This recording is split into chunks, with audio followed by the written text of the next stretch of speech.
Chair, habang pinapakinggan ko po ang naging presentation at testimony ni former Senator Trillanes, I think it is important to put on record na ang narinig natin ngayon na hindi lamang haka-haka o mere accusation na walang basehan.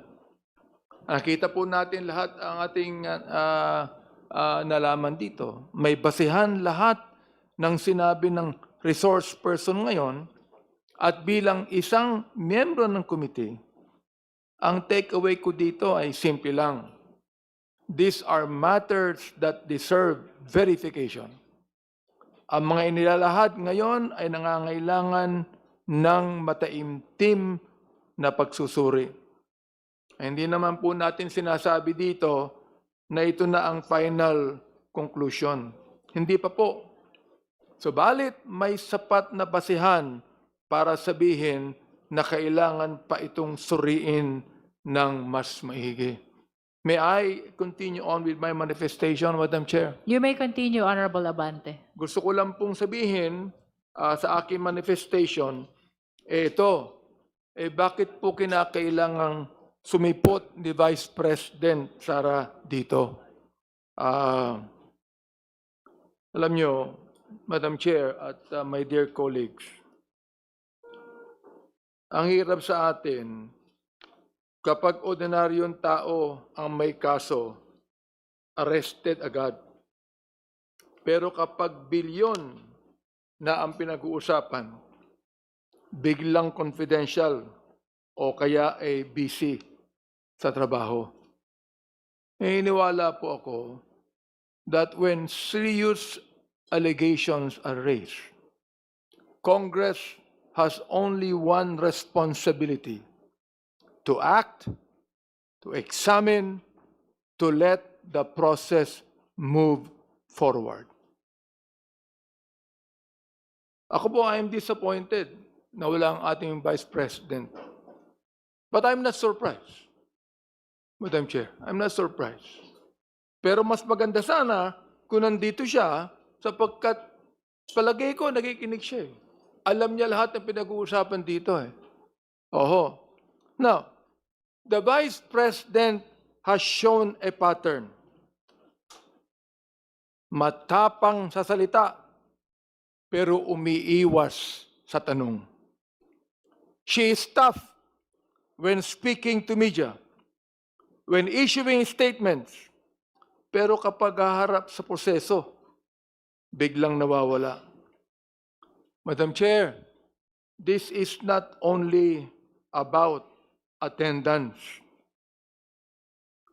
This is a preview of leadership. Sabihin ko ulit, a preview of leadership. Binanggit niya na gusto niya maging Pangulo ng Pilipinas.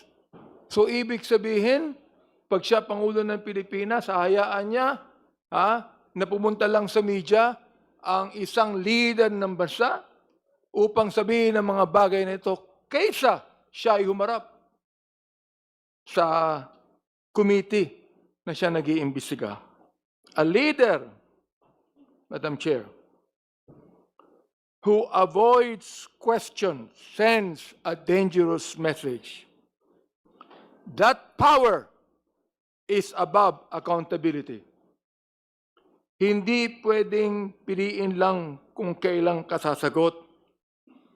Public office demands transparency because, as the Constitution says, public office is a public trust, especially when the questions are quite serious. Now, we have seen this before. Toughness directed at those who cannot fight back. Remember the Sheriff Shipans. Matapang sa mga taong walang laban. Real leadership is tested when you face scrutiny, not when you avoid it. So batay po sa affidavit ni Senator Trillanes, Madam Chair, Mahigit 111 million ang pumasok sa mga accounts ni BP Sara as of April 2016 pa lamang.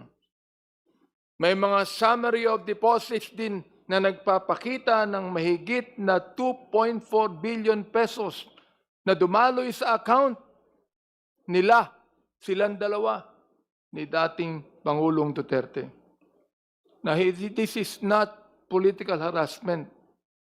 Oh, Madam Vice President, hindi po ito chismis.